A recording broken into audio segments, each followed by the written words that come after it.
Hello, everyone. On behalf of the Mahanoy Historical Society and the Fire Historical Society of the county, located in Shenandoah, we welcome you to tonight's performance. There was a slight confusion on time. That's why we didn't start promptly at 6:30, because the newspaper said 7. But you've waited long enough. We're going to begin. Would you gentlemen like to come up? I'm sure everyone is interested in knowing anyone here who was alive at the time of the fire, 1945. Raise your hand, please. Oh wow, quite a few. Quite a few. And were you old enough to have memories? All right. Like to tell us one or two of your memories? Go ahead, sir. Yeah. Yeah. I was only 7 years old. So my memories are getting up in the morning and looking out the back window from Spruce Street and seeing the fire in front of us. Memories after that are from playing in the destroyed foundation. Yes. Yes. Anyone else like to share a memory? Go ahead. My mother went down at 8th Street by Kyre's Corner to watch the Memorial Day parade, and somebody told her there was no parade, there was a big fire. I was only 5 at the time. But you remember that. Okay, well, if you haven't seen the production that these gentlemen put on, you're in for a real treat. We saw the version of it at the 150th anniversary of the Citizens, and it was wonderful, but I hear there's more added. It's added by the work of our fine historian here, Mahanoy area historian, I'll call him, archivist, webmaster, Paul Kuhn. Paul has researched with pictures, and he's looked into some of the families that were involved, so we'll call Paul our color man. He's going to add a lot of color to the presentation. So, gentlemen, Mike, this is Mike Kitzot, president of the Historical Society, the Fire Historical Society, and his able assistant here, Mike Blower. He's actually employed as a firefighter in Reading and volunteers with the Pottsville Fire Companies. Yeah, good to be here this evening. This is our first program on the road. When we realized it was the 70th anniversary of this fire, which was the biggest fire of the 20th century in the entire Schuylkill County. Second largest fire in the history of Schuylkill County. We knew we wanted to do something to commemorate that event because it still holds deep memories to many of you present here for tonight, in one way, directly or indirectly. And we wanted to take the show on the road and bring it right into Mahanoy City where the event occurred. So we're proud to work. We did do a lot of work with the Mahanoy Area Historical Society, did a tremendous job in helping uncover information that was never displayed or even talked about before. Paul's going to elaborate on that. And we also worked with the Schuylkill County Historical Society and went through their archives and what information we had at the Historical Fire Society. The truck parked outside is a 1926 Buffalo Larrabee from the Washington Hook and Ladder Company in town. I'm proud to say that it made it here. Come on. I had a Bible on the seat next to me, rosary beads and everything else, but we did drive it to town and put a nice display board to try to draw attention to the event. I think there's still a little bit of clutch left in it. It moved from maintenance center to the school here, and at least we got it that far. But we have a good program for you this evening. Please ask any questions. Mike and I will present a lot of facts. I'm going to have Mike introduce himself here momentarily, and Paul is going to add to the human interest side of this presentation for tonight. Mike, would you introduce yourself and say a few words? Good evening. As they mentioned, my name is Mike Blower. I'm from Pottsville. I'm also a career firefighter in Reading. Mike and I actually had the idea to put this together back in November of last year when we did a program on Pottsville's Great Fire of 1914. We realized immediately that this was going to be the 70th anniversary of the Memorial Day fire in Mahanoy City. As Mike mentioned, it's the second worst fire in the history of Schuylkill County. Third worst was Pottsville's 1914 fire. And again, that's many things are taken into account when we kind of judge that. Mike and I went back and forth about it, and if anybody's interested, probably the largest fire in the history of the county was Shenandoah's the Great Fire of 1883. And again, if anybody wants to know how we weigh that, the factors we consider, see us afterward, we'll be glad to tell you. We do have to thank, the Mahanoy Area Historical Society for the great material that became available as Mike and I went through this. When we did the program at the Citizens a couple of years ago, we thought we had some great stuff.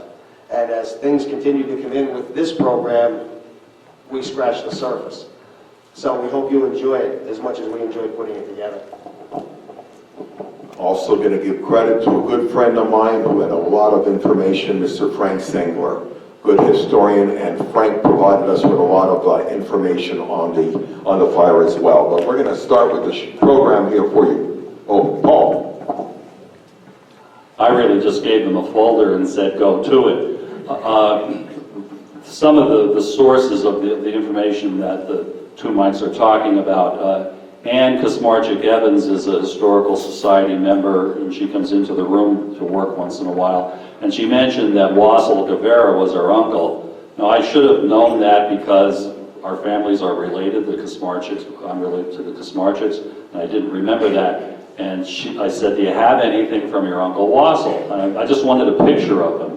And she said, you know, I think I have other things. There's a box with his name on it. I'll bring it up. So she brought the box to the Historical Society, and inside was Wassel Guevara's notebook from the time he was fire marshal in 1945. Also, Giblin's confession, 6 pages of confession, which I had never seen. And I don't know if anyone else had seen it. It was never in the paper. Information about it was in the paper, but the actual confession wasn't in the paper. So those were real finds. Around the same time, Jim Cates from Barnesville came into the historical room and gave us about 20 or 30 pictures, some of which had been taken by his dad at the fire. His dad was Bill Cates. You might remember him. He lived in the high-rise. He just died a few years ago, I think at age 100. And Bill was an amateur photographer in Mahanoy City and was one of the few people who was able to get film during the war years. So in 1948, 3 years after the fire, Master Detective magazine came to Mahanoy City and they wanted to do a story on the fire, and Bill Cates was the guy who had the pictures. So I think they paid Bill $40 for his pictures that appeared in Master Detective magazine. But the story in that magazine adds a lot of information about the fire, and it seems certainly mostly true. You know, sometimes those magazines have a way of embellishing things, but the article does seem mostly true when compared to the newspaper accounts. So those are just some of the sources that we use, but it was Mike, the two mics, that put this all together.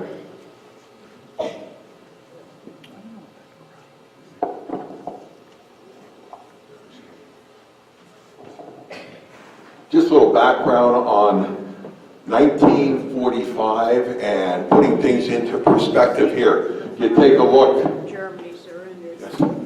At that point, we had VE Day on May 8th, that same month, victory in Europe, which certainly was celebrated tremendously, but the great fear was we're going to have to go in and attack Japan. And how many lives would that cost? That bears commentary in our presentation tonight, because you need to know, let me just call them the A-team. The A-team of firefighters were not available for this fire. Most of the younger firefighters were involved in the war effort. Most were either in working in as part of the armed forces in Europe, in Japan, around Japan, in the Pacific, or working in defense plants, but the core of your firefighting group was not present. This was a fire fought by old men at the time. But a couple of perspectives there for you. in the background, and you have a photo of the Stars and Stripes. Anyone in the military may remember that publication. Stars and Stripes had a picture in the front page of this fire, and many of the Schuylkill County soldiers at the time learned about this fire from the Stars and Stripes. That's how Larry found out. He was in the service. He was I realize this may be a little dark, but this is actually the Mahanoy City High School yearbook from 1945. This was your Mahanoy City in 1945. You see the population, 13,442. No cable TV yet, still had a few years to go. Most striking, probably for everyone, 1 gallon of gasoline, 15 cents. Yes, that's a decimal point in front of that. And you can see the average annual wages, $2,400, and a new home at the time cost $4,600. So just to lay a bit of groundwork for you as the way the community looked at the time of the fire.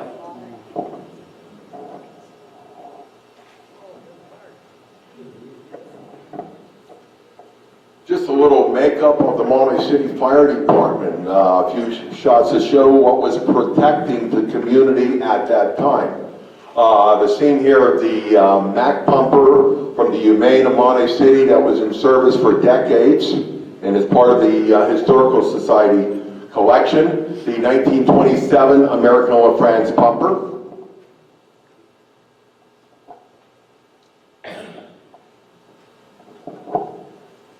This is the Citizens Fire Company, 1927 American La France as well.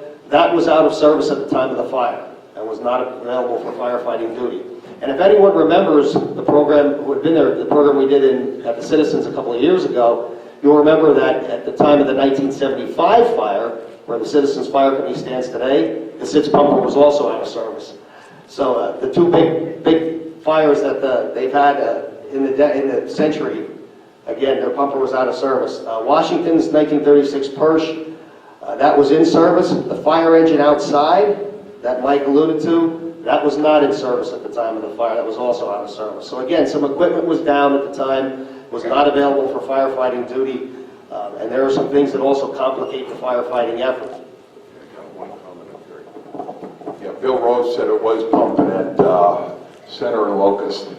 Am I correct, Bill? Yeah. Okay. All right, so maybe it went out of service at some point. Okay. Next slide. Some of the other part of the fire department at the time. Good American running a 1939 Hahn pumper and 1934 Buffalo and West End with a 1929 Buffalo pumper. Now keep in mind, during the years of World War II, you did not buy a new fire engine. No new fire engines were saved for communities with defense plans. You went with what you had. And what they did instead with the communities was to provide civil defense pumpers that you pulled on the back of pickup trucks, and we're going to comment and show you a few of those coming up.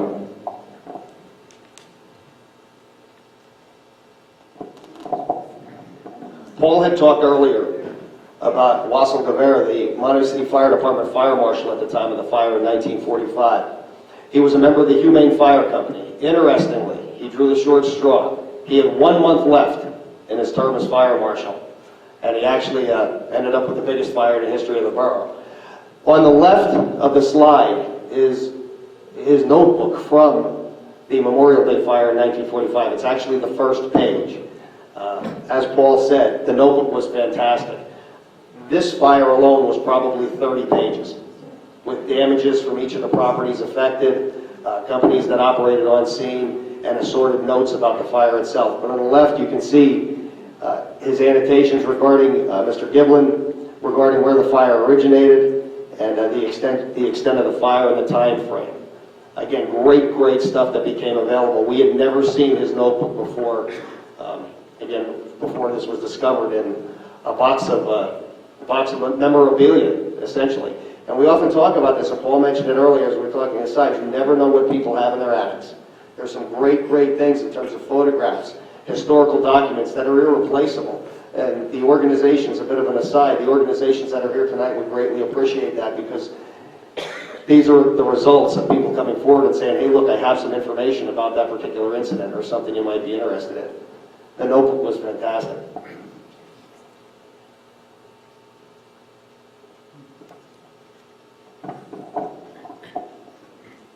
Mike referred to this slide as storm warnings.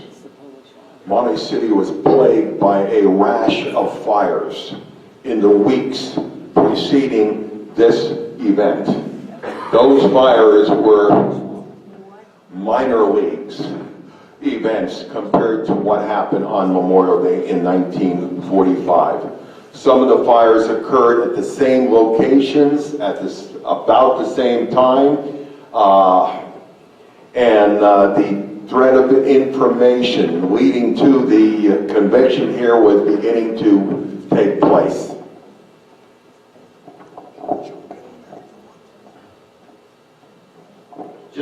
This is St. Casimir's Church Hall, as it originally stood in 1945. You'll hear a lot as we go through about exterior weatherboards on some of these buildings, and this is a good example of what the weatherboards look like. Unlike vinyl, aluminum siding, the asphalt shingles that we see, this was essentially wood. Bare wood clapboards on the outside of these buildings that was highly susceptible to fire, particularly in dry conditions. But this was St. Casimir's Church Hall, 268 Spruce Street, West Spruce Street, I believe, was the actual address of the property. Maple.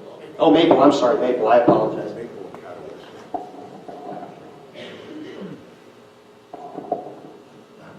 For some of you, it's the Polish Hall.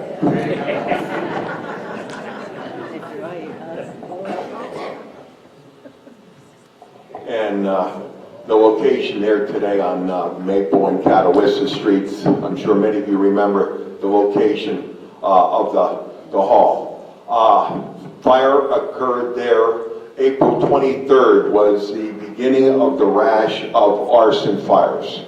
And that first place to strike was the Polish Hall, St. Casimir's Hall. And as you saw in the previous frame, 3-story frame construction. Fire started in oily cotton waste that was stuffed underneath the doorway. Good to note that because that became the source of origin for these arson fires here. This one, fortunately, was caught in time. A stranger rang the doorbell of Mrs. Dombrowski there, who reported the fire, and the building only suffered minor damage in the first of the arson fires.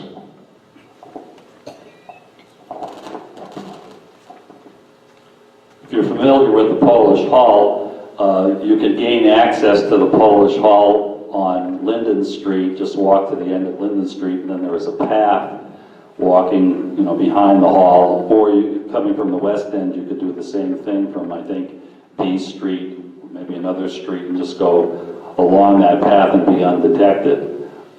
Just a note about St. Casimir's Church, that was the new St. Casimir's Church. The old church had burned down in the 1920s.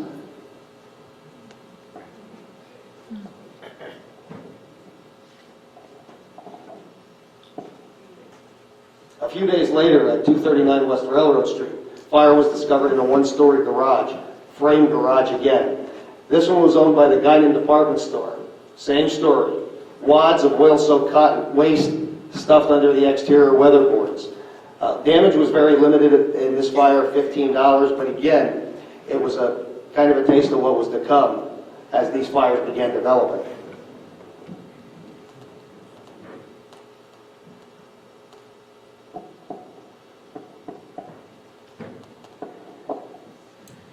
Advance up a few days. April 29th, 1945. The rash of fires continues. Garage owned by Louis Moucheron, who was in the landscaping business for years, many years. Same day, I'm sorry, Mike. This one, I'm sorry, occurred on the same day at the same time as the other fire. The other fire was on the other side of the tracks, I'm thinking Vine Street? That's where this fire was. Okay, this fire was on Vine Street, and This occurred while the fire companies were in operation on West Railroad Street. So two fires occurring at the same time, opposite side of the railroad tracks. Origin of the fire, oil-soaked cotton waste. So we'll continue with that thread. At that Vine Street fire, that's where the light bulb kind of came on for the investigators. They couldn't identify the source of this oil-soaked cotton waste until the Vine Street fire. What they realized then was they had two separate fires on either side of the railroad tracks. And that's when the light bulb kind of went on and said, wait a minute, this could be coming from the railroad itself. And sure enough, it turned out to be from the journal boxes of the railroad cars. Essentially, they used just that, oil-soaked cotton waste to pack the axles, and you can see that on the left-hand side, to lubricate the axles. So again, as time went on, this of course heated up as the trains are moving, so everything was thinned out, so it was pretty much ready to ignite. That's where it came from. As you can see, the arsonist, all he would have had to do was walk up along the railroad tracks, open up one of these journal boxes, reach in, grab a handful, and he had a ready-made accelerant. But that fire on Vine Street was actually what precipitated the discovery that this is probably coming from the railroad.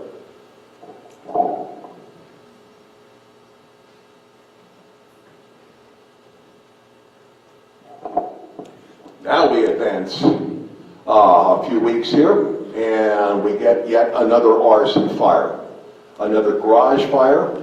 We're in the garage warehouse of the Cut Rate Wallpaper and Paint Company from Center Street. Garage on Railroad Street, 126, 100 block of West Railroad Street in Mahanoy City.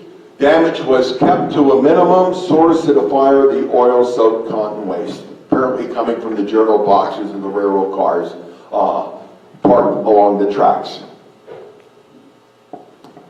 And if you can just keep a mental image of this particular location, this garage is going to also be the origin of the Memorial Day fire. At this point, the fire marshal realized he was dealing with a serial arsonist. The fires were way too similar, set in the same fashion, other than the Polish Hall, set generally in the same locations. He assembled a team through Captain Traeger, the Pennsylvania State Police Fire Marshal, who was out of the Reading Barracks. Police Officer Joe Dabrowski, he became involved early on. As you remember, his wife was the one who received the first report of the fire at the Polish Hall. Ira Neifert, the Reading Railroad Police, they became involved as well because, of course, the combustible materials were coming from their railroad cars. Fire Marshal Devera's deputy, Henry Johns, Chief Police McLaughlin. They were the central figures in this. And realizing they had a general location where the oil-soaked cotton waste was coming from, they devised a stakeout. They were going to sit on specific locations and just kind of see and watch anyone who may be coming up, anybody who may be acting suspiciously, and maybe catch someone in the act. Because as you guys know, arson is a very, very difficult crime to prove. And they set up throughout the general area that we've been talking about, along the railroad and in other points of the borough where they had good vantage points of the various points downtown.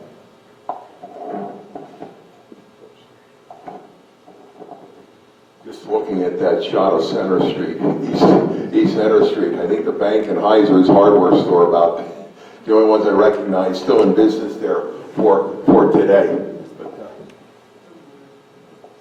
4 days later, May 18th, 1945, next fire occurs. We move the location to 607 West Railroad Street. Once again, right along the railroad tracks.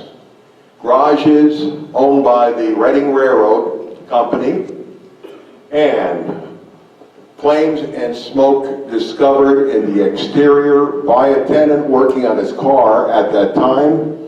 Quick response by the fire department keeps it to a minimum, but this becomes, you got fire number 6, 7. The count goes on leading up to the climax on Memorial Day.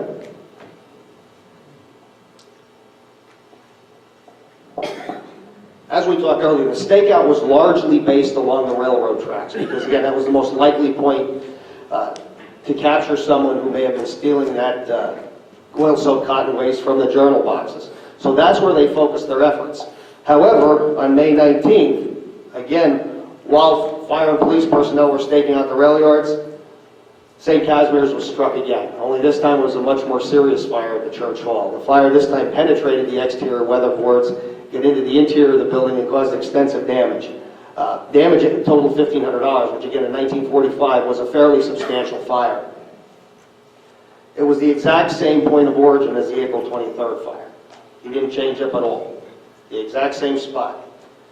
So again, you can see the fire and police personnel at this point really had their work cut out for them. As they're trying to catch the individual, somehow he slipped through the net, started a fire, and you guys, most of the people from Mahanoy City are familiar with just how distant this is from the railroad tracks.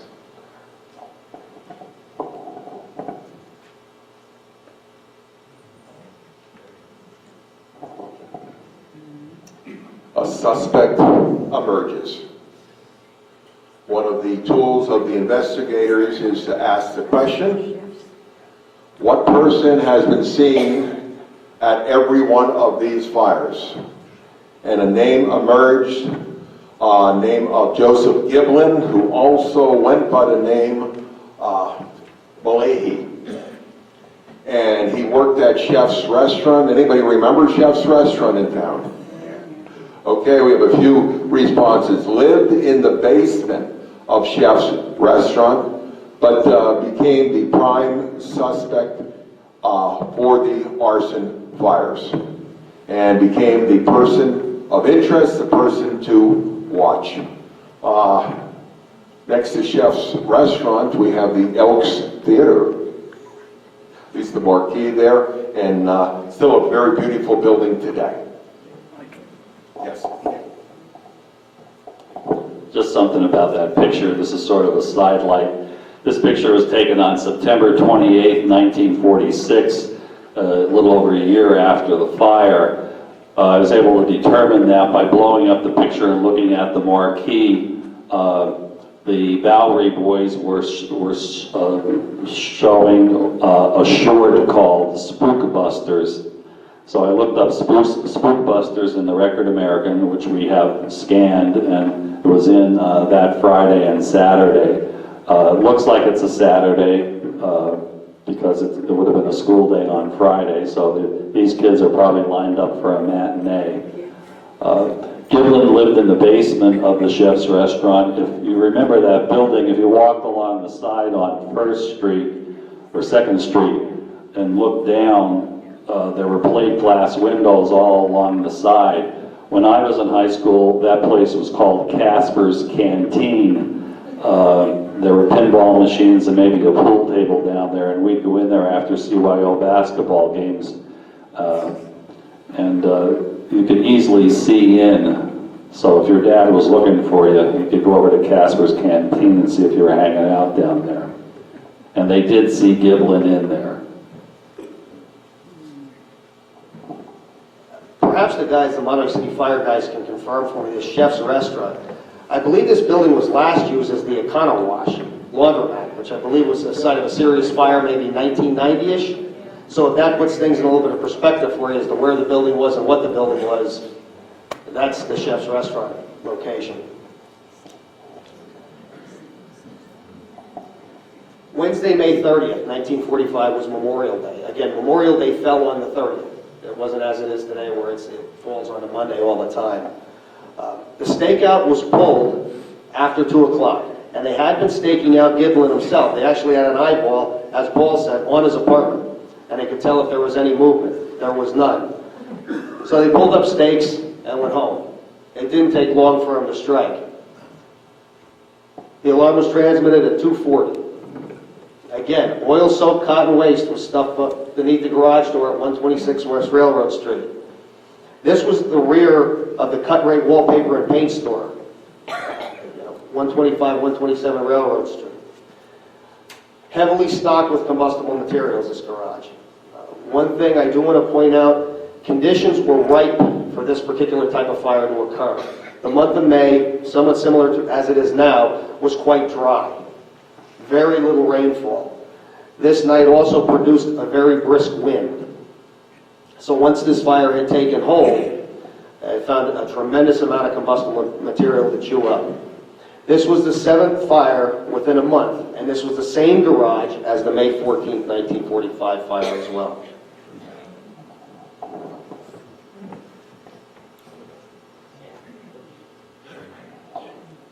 And it was the 4th fire on that block.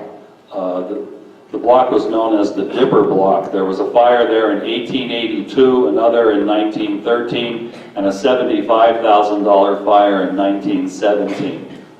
Burned extensively in the center of the block. So by the time 1945 rolled around, I'm not quite sure how many of those buildings were original to the town. Some buildings on the block were in town even in the 1870s, but others may have been rebuilt after previous fires. This slide gives you an aerial view of the scope and scene of the fire and puts it into that perspective for you.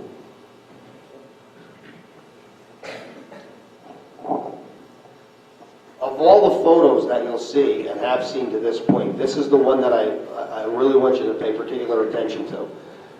This is the block we're talking about before the fire. It's actually a portion of the block before the fire. The two women are unidentified, but the photo itself is circa 1940.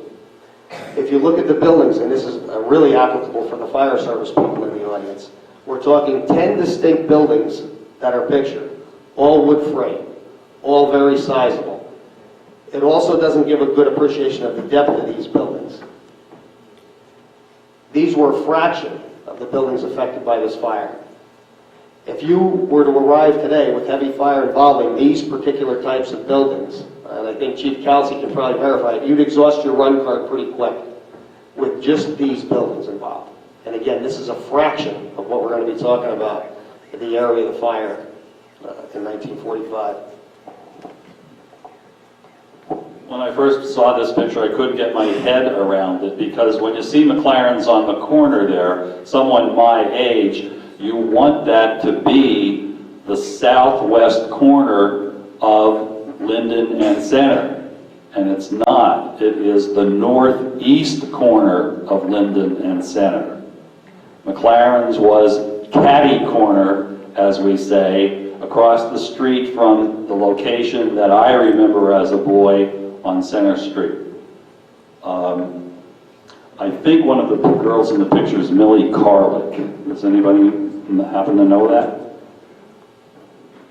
I think this picture might have come from Dr. Glaudel, and I think she might have been identified as Millie Carlick, but I'm not sure.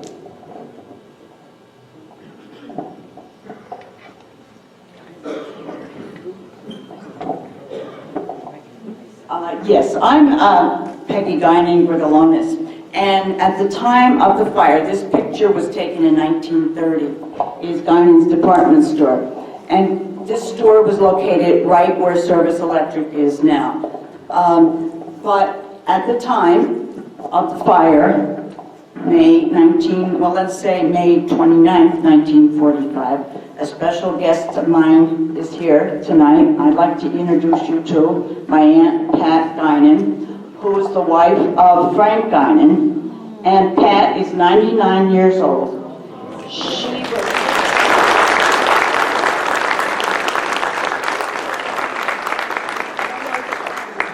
99 and a half. And Aunt Pat was newly married, I would say. They had been in Florida. The Army called her husband, but then he was medically discharged for a problem with his kidney. But then he got a call from his father, from his father and mother back home, I guess. Yeah, he was needed at home. His younger brother was in the Navy, and he was also going to be drafted.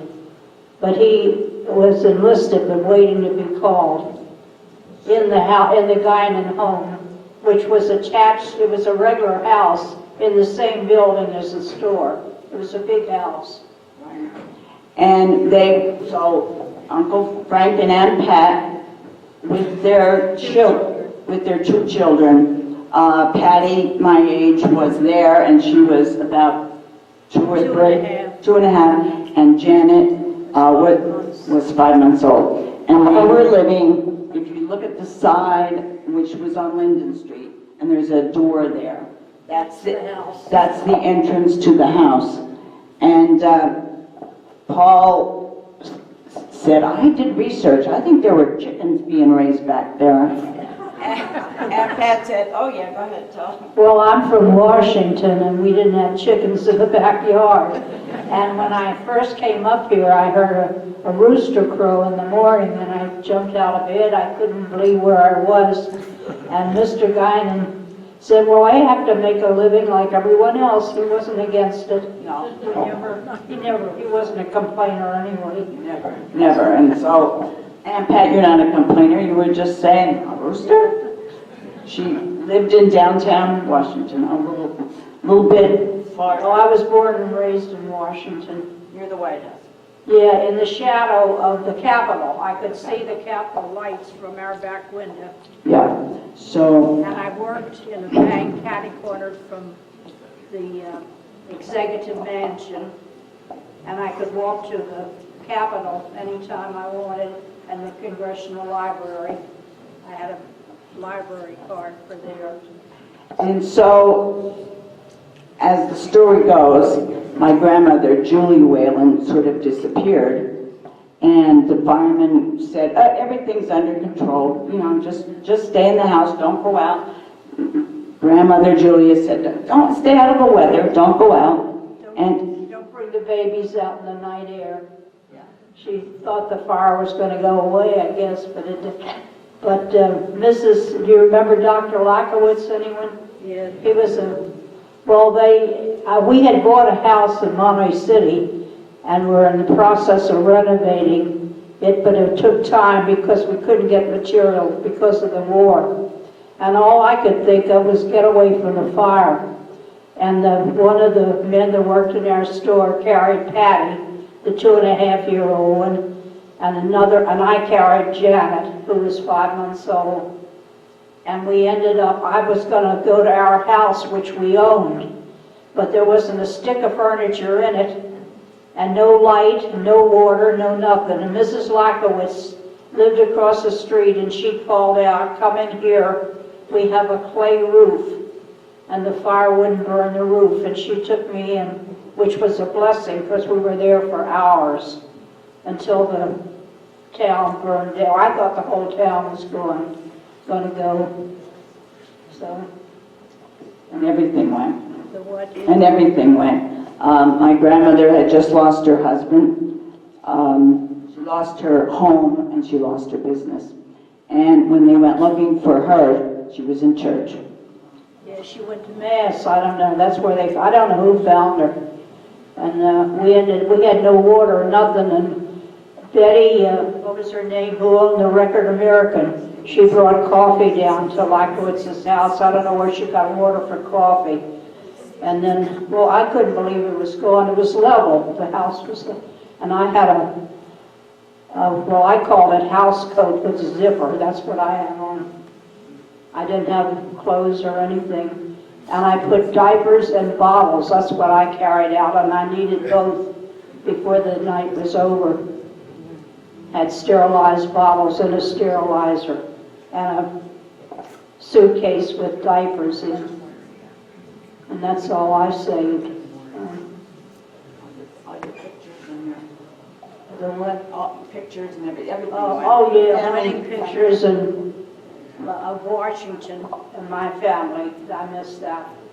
My grandfather and my dogs, and it was unbelievable. I'll never forget it. No. Well, thanks, Aunt Pat, for coming. Remarkable woman.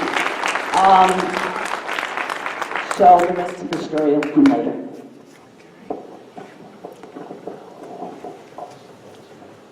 At 3:10 a.m., the fire alarm is turned in. Prior to that, the Reading Railroad night watchman at the passenger station at the corner of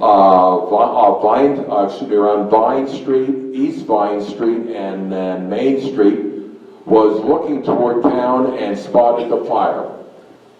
For reasons unknown for me, he could have run down the steps of the station and turned the alarm in from the alarm box at Main and Vine Streets, box 34. Instead, he called the police.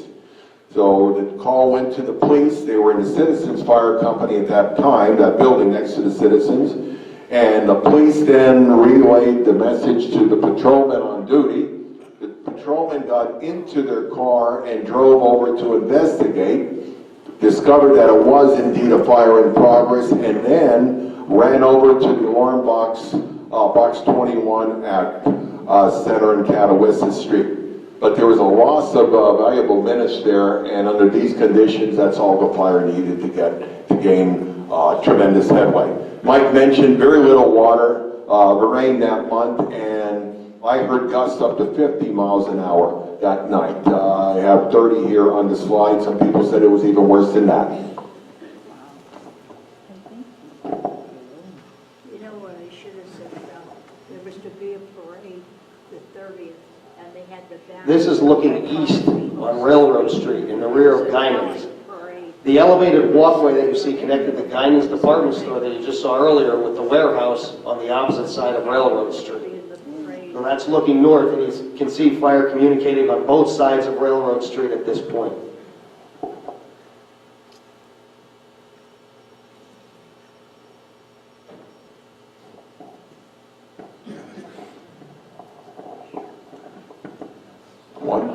Block of West Center Street, looking toward the north. I know we have a lot of firefighters here in the crowd. How do you like to respond in on that? That's what you call a bad day. These were the conditions, very quickly deteriorating conditions, and at this point, decision was made to sound the 4 taps, 4 blasts on the alarm system to bring out the full department. And that meant bring everybody you got and all the equipment you got we needed.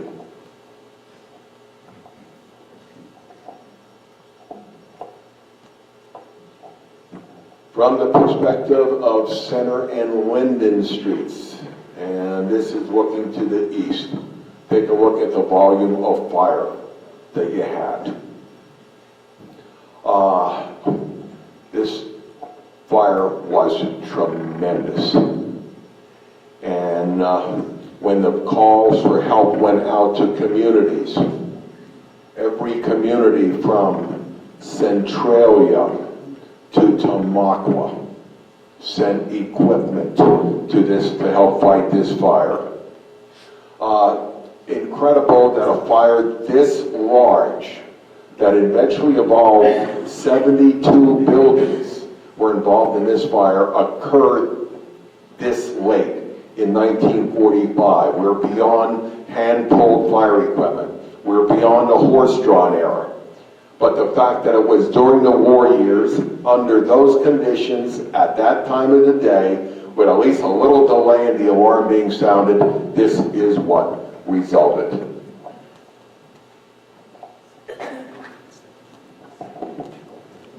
Again, the last 2 photographs that you've just seen, relate that to that pre-fire photograph with the 2 women standing at the intersection. That puts it in a little bit of perspective. We talked a little earlier about the civil defense pumpers, the auxiliary pumpers as they were called. This is actually a photograph from World War II in Pottsville. On the right is Pottsville Fire Chief George Smith with the civil defense auxiliary pumper. Essentially, these were provided to communities. Getting new fire apparatus during World War II was virtually impossible because all of the raw materials were relegated to the war effort. However, the federal government did make available these small auxiliary pumpers. They were self-contained units with enough materials and a pump to be self-sufficient and supply water. They were particularly effective with those industries providing vital war materials, industrial plants. In this case, coal production was huge at the time for the war effort. There were two in service at this fire. The Citizens Fire Company, who we had spoken about, their regular American LaFrance pumper that they were assigned was out of service at the time. However, they operated at Main and Market Streets with their civil defense pumper. West End as well had a civil defense pumper that pumped from Catawissa and Market Streets. They were generally 500 gallons per minute. And that's a good example of an auxiliary pumper being towed by just a private automobile at the time.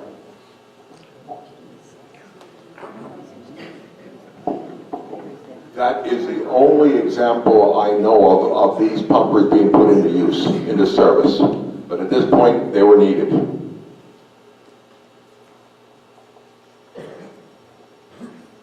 Same location we showed you, Center and Linden Street. A short time later, looking east, and you could see the massive destruction. I often thought what it was like for Shenandoah firefighters when they came over the mountain and the firefighters saw that volume of fire, or the companies coming from Ryan Township. They were referred to as Park Crest firefighters at the time, and from Tamaqua, when they went over the mountain and they took a look at Mahanoy City and saw that massive fire in place.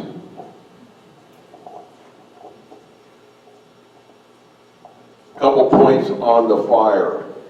We talk about radiant heat from the fire. Radiant heat went 80 feet across Center Street and damaged and destroyed buildings on the opposite side of Center Street all the way over to Market Street. I think we have a picture of the A&P coming up shortly where you'll see that on fire. Pumpers drafting from the Mahanoy Creek. Now, how many of you remember those years in Mahanoy City? Yeah, we were the out-of-town companies coming in and we were told where to go. And that was usually our assignment there. But it's a funny story on that. McLaren's was so afraid of an explosion from their gas tanks that they were actually pumping the gasoline from their storage tanks into the Mahanoy Creek. A block below, the fire companies were pumping the water from the Mahanoy Creek laden with gasoline and pouring it back on the fire. So, that's a part of a bad day right there. And early in the fire, the hydrant in front of Guinan's became defective. In fact, I think it came right out of the ground. So the cards were stacked against the firefighters.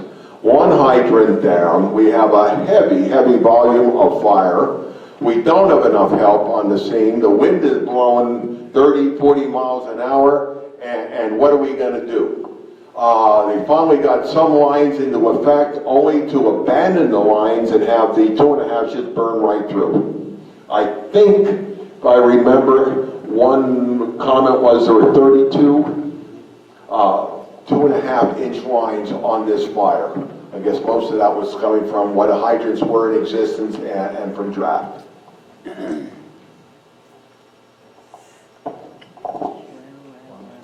This is actually a great photograph. The left shows the A&P supermarket with the reflection of flames in the 100 block of West Center Street. And then you can see the destruction of the buildings directly across the street from the A&P supermarket in the aftermath photograph. So this gives a real good perspective of the level of destruction from Railroad Street looking across Center Street.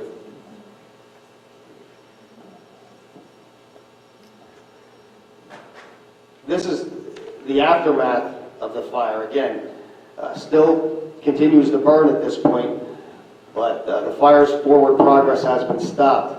The top photo is looking west on Center Street. On the left-hand side of the photograph, you can see Humane's 1939 Mack pumper operating, and the bottom photograph is looking east on Center Street at Linden. Washington Hook and Ladder is actually operating on the remains of the Guinan department store that we had seen earlier before the fire.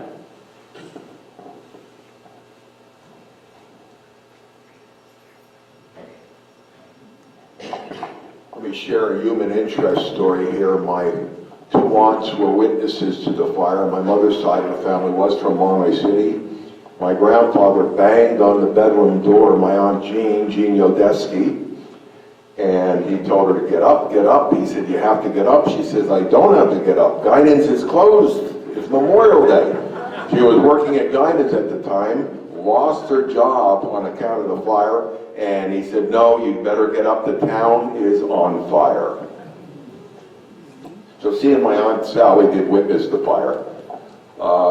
Sally is 93 and my Aunt Jean is 91. Taking a look at Railroad Street looking west, total destruction, 30 businesses leveled. I think all told there were 72 buildings involved in this fire, 30 of the businesses totally leveled, 14 more heavily damaged by fire, 11 businesses damaged by smoke and water, and then we have the houses and the garages to also add to that total.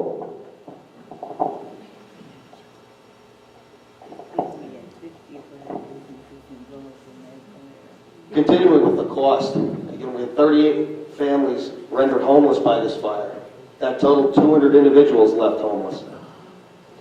Unbelievably, everyone escaped unharmed, which is particularly remarkable with the speed with which this fire extended.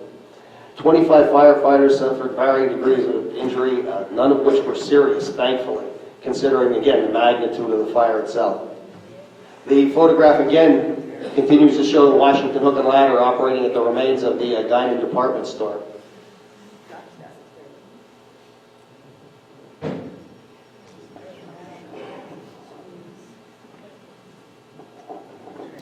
Another incredible photograph. Just to give you an idea of the massive destruction of this fire, but also take a look at the people in the street. You probably have 1,000 or 2,000 spectators in the street looking at the aftermath, and appears to be an old Bell telephone truck there on in the right-hand side of the photo there at Center and Linden Street. I guess in an attempt to get phone service. This would be from the perspective of Guidance department store, where it burned. We're almost on the Railroad Street there, looking east. And if you take a look right in near the center of the photo, you can see where it burns straight across Center Street and all the way over to Market Street.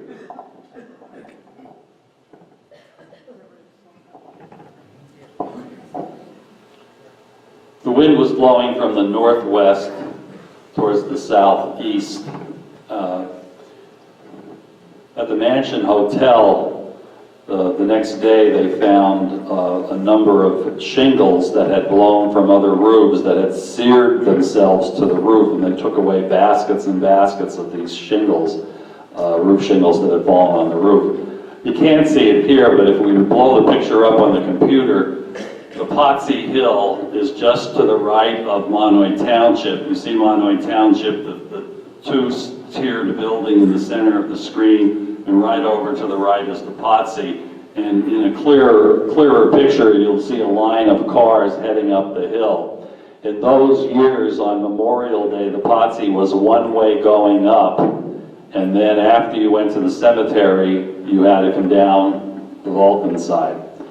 And on that day, when people went to the cemeteries, they found embers as far away as the German Protestant cemetery. They were clearing embers from the graves.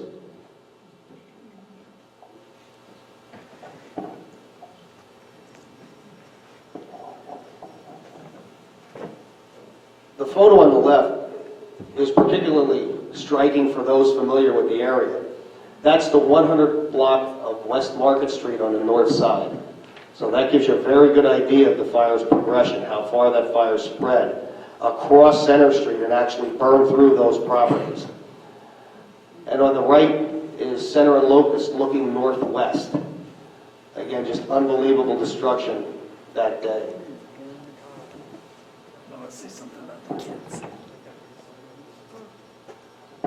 Seeing the kids on Market Street there reminds me of the story that was in the paper the following week.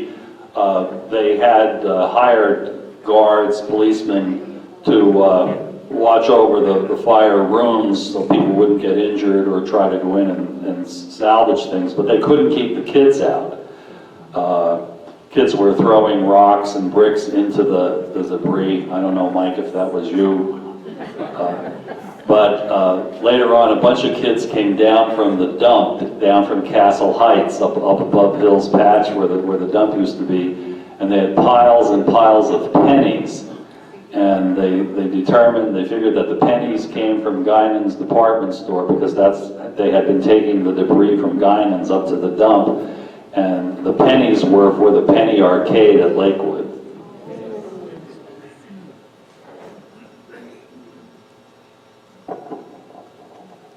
Aftermath of the fire. Couple scenes here. Once again, the purge of Washington Hook and Ladder in overhaul operation, stopping the lateral spread of the fire. And taking a look from to the north, you will see the railroad cars in the back. Now, does that start to make sense when we talk about the journal boxes and the cot waste? It was very easy picking because the railroad tracks contain numerous cars in storage there for operation in the local collieries. A couple of additional slides looking southwest across Linden Street. Another perspective of the fire, and again a scene from Railroad Street. Looks like we got a compressor there in the photo on the right, of no longer in use, but again the massive destruction. Almost looks like something bombed in World War II. It was incredible.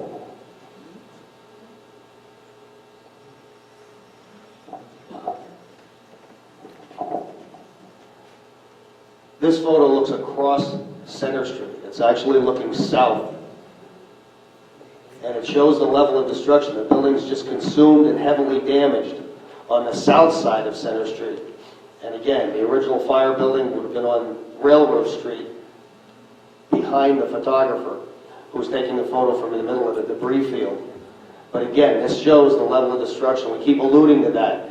As we said, this is what we measure when we talk about the worst fires in county history, some of the things we consider. And again, once the fire gets out of the building of origin, it becomes very serious, particularly in a community like this where much of it is wood frame. When we start talking about the fire extending beyond the block of origin, we're talking about a conflagration, where the fire is generating its own wind, tremendous amounts of heat, and it can grow virtually unchecked. And it was really a feat, considering the wind conditions at the time and other related issues, the water supply that we talked about. It was remarkable that the fire department stopped the fire where they did and actually limited the level of destruction to what it was.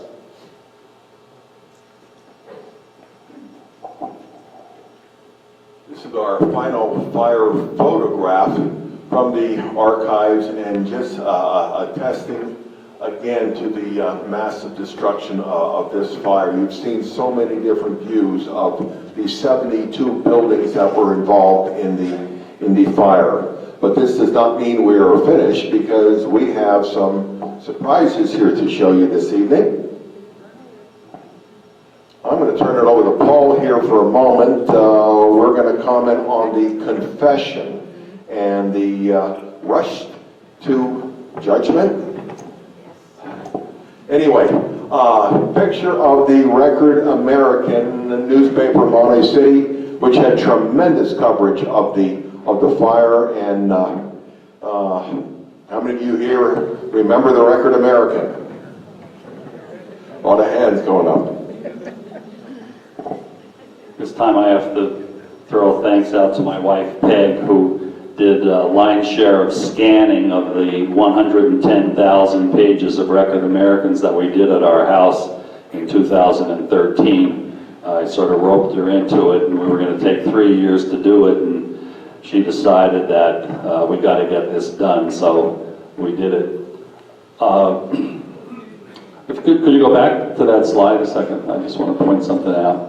On the bottom of the newspaper, there's a picture of United States Navy sailor William Lutz.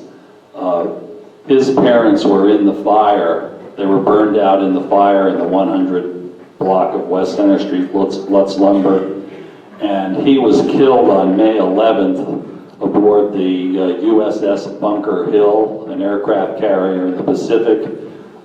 Kamikaze planes followed planes back to the ship. They sort of almost hid among the American planes and were not noticed until they broke off from the formation and attacked the Bunker Hill. And William was one of 200 sailors that were burned to death below deck that day. So it's kind of ironic that the day his death announcement is in the paper that he's burned to death aboard the Bunker Hill, that his parents' home is burned on Center Street. The amazing thing about, to me, when I first started reading this stuff, I mean, I remembered it when I was a little kid. I mean, we heard these stories when I was going to St. Canicus in the 1950s. We knew about a firebug and a big fire, but I wasn't born till 1949.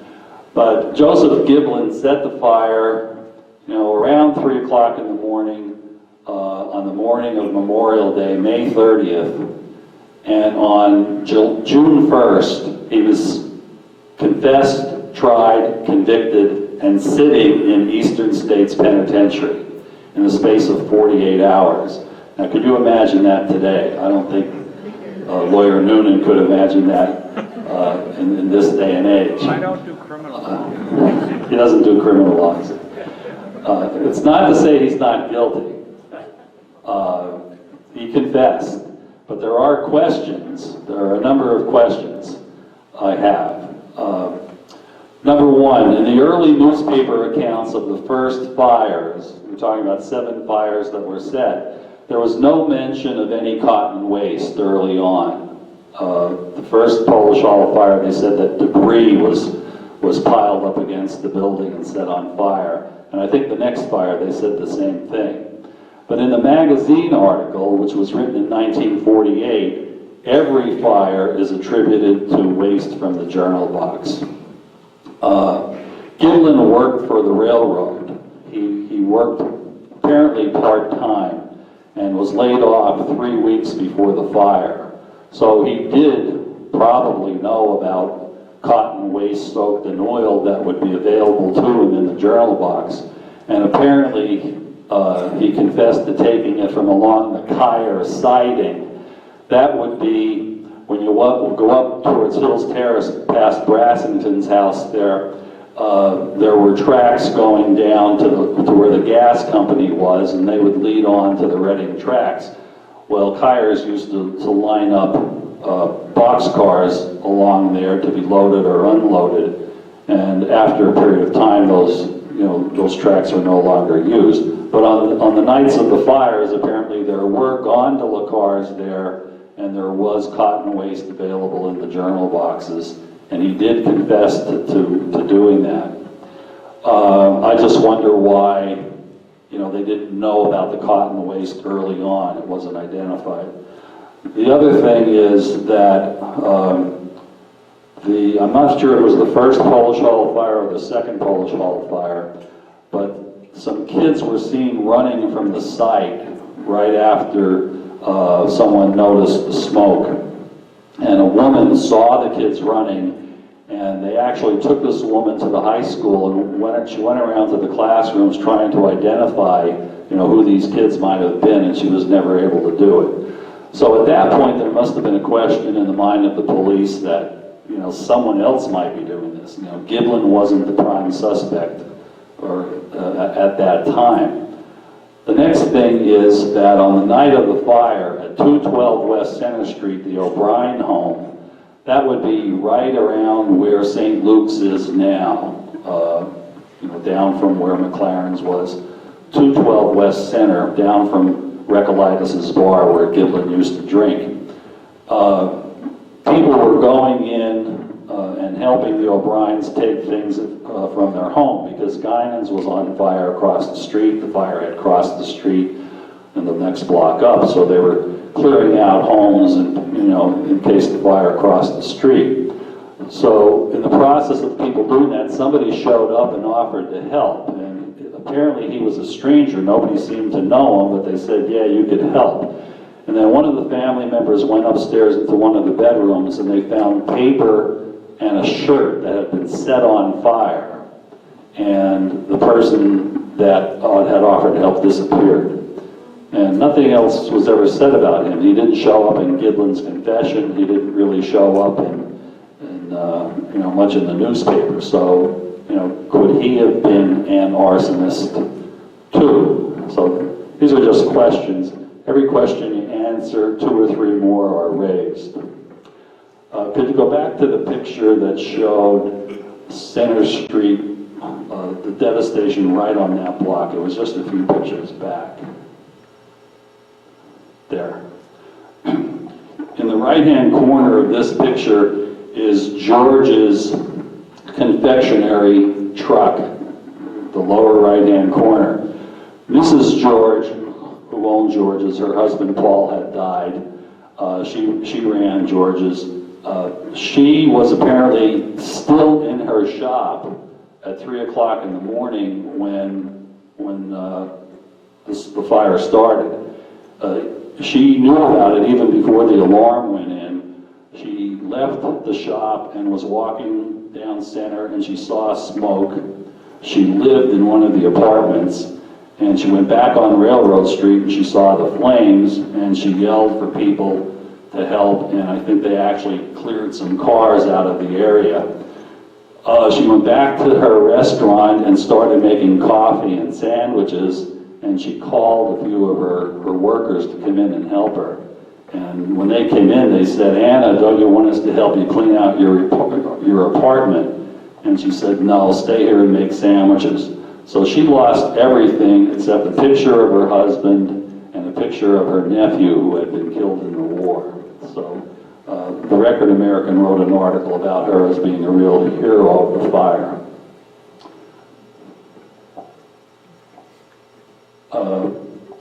You can say anything more about Gidlin? Yes. With regard to Gidlin, it's actually Patrolman Dombrowski who actually gets the credit for realizing that he had seen him at several of the fire scenes. The police chief, McLaughlin, was skeptical. He thought, well, at the time they were calling him Malahi, he used that as an alias. He said, he's just a local character. So he kind of discounted him early on, which is what Paul is kind of alluding to. There was some back and forth as to whether or not he was a valid suspect or not, but he piqued their curiosity enough that they did keep him under surveillance. Paul also talked about the discrepancy with regard to the material used to ignite the fire, from debris to oil-soaked cotton waste. As a fire service historian, I can tell you that's not uncommon, because until they discover that they have a pattern of fires, a relatively insignificant fire that's quickly extinguished, minimal damage, there's not a lot that they do in terms of tearing it apart, identifying what the actual material was. Once they realize they had a series of fires, now all of a sudden it becomes much more important to identify exactly what it was that started the blaze. So that's not necessarily uncommon, particularly in serial arsons like that, where early on, where you have a series of fires that aren't terribly destructive, it's not real detailed as to what the exact origin and cause was. We talked about this early on at the beginning of the program. This is the Master Detective magazine feature that was provided to us by the Historical Society, and it was fascinating. It really was. Like I said early on, Mike and I scratched the surface a couple of years ago at the SITS, but this was great. And again, it pretty much mirrored the newspaper accounts at the time. So I don't think, as Paul said early on, I don't think there was a whole lot of embellishment with this. It also went into great detail about the prominent players, the state police fire marshal, the chief of police, the fire marshal. So it gave a lot of background with it. And if you get a chance, I presume it may be on display at the... It's on the website. It's on the website. If you get a chance to check out their website, by all means read it. It's a great read. Did he spend the rest of his life in prison? Yes. Next slide. Got a question, what happened to Gidlin? There was an Eastern State Penitentiary in Philadelphia. That penitentiary today is a tourist attraction for the ghosts that are said to be there. It's been closed many years, but he died in prison.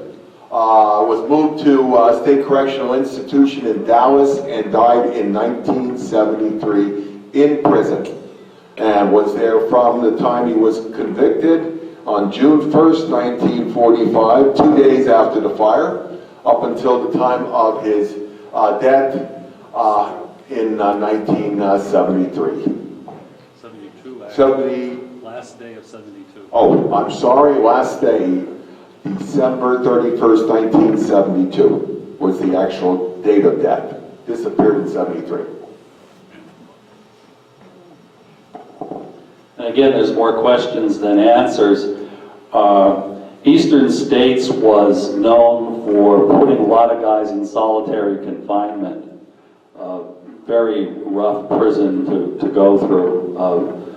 2 weeks before Giblin made it there in June of 45, Slick Willie Sutton, the bank robber, had escaped by digging a hole out of there and was roaming around Philadelphia before he was captured and returned. But Giblin transferred out of Eastern States, I don't know when, either when Eastern States closed, I think in the late 60s or in the 1960s, or when Dallas was built. Now, when Dallas was built, part of the facilities was for mentally deficient prisoners. And I'm thinking that they might have put him up there because of that, but I don't know. You know, we'd have to somehow get a handle on the records.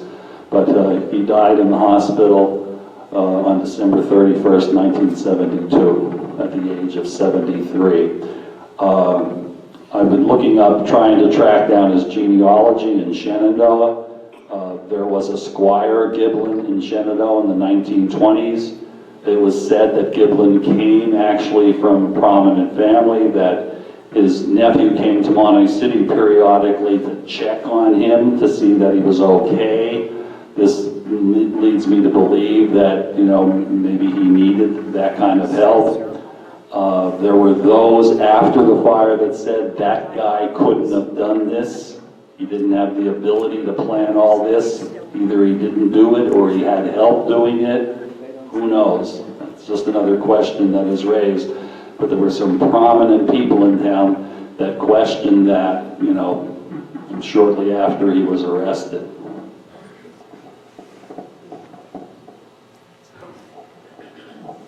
We talked at the beginning of the program about this being Schuylkill County's second biggest fire. And Mike and I go back and forth with this a lot, and it's a question we're frequently asked. What was the biggest fire? What was the worst fire? Well, we kind of differentiate those two, because by any definition, the worst fires are those in which lives are lost. Clearly, they're the worst fires. In terms of biggest fires, we talk about those fires that destroy more than one building, multiple buildings. Fires such as this, like the Shenandoah Fire of 1883, the Pottsville Fire of 1914, fires that get beyond the block of origin. In those cases, we consider them to be the biggest fires. And that's how we actually narrowed it down. And of course, dollar loss comes into play. We can evaluate it based on the number of buildings actually destroyed, individuals homeless, all those things we try and factor in. And by any definition that we've tried to use over the years, this is what we've come up with in terms of Schuylkill County's biggest fire. Shenandoah, November 12, 1883. Fire originating in the Shenandoah Hotel burned 300 properties and displaced 500 individuals. Just massive, massive destruction. And actually, there was one photograph that materialized at the Schuylkill County Historical Society post-fire, and it looks like a prairie. It really does. And then, of course, number 2 is Mahanoy City in 1945.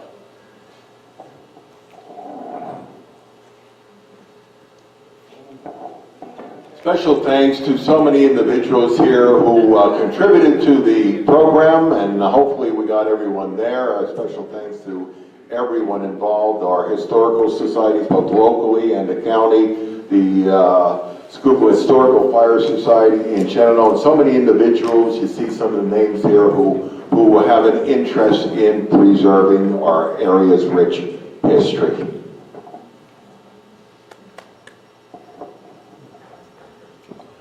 Thank you very much for tonight. We'll stick around. Anybody wants to come down with any questions, please let us know. And thank you so much for coming. Any questions in general, or just come on down?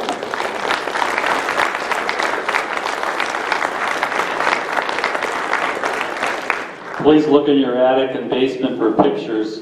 We're all running out of time. There's some gray-haired people here like me. Bring them down to the Historical Society. I'll scan them for you, give them back to you, and give you a disc with them digitized. So no cost. It's a way of getting your pictures digitized and at the same time, allowing the Historical Society to use them. We really appreciate it. Anything related to Mahanoy City, any scenes around town that, might be historic. Thanks a lot.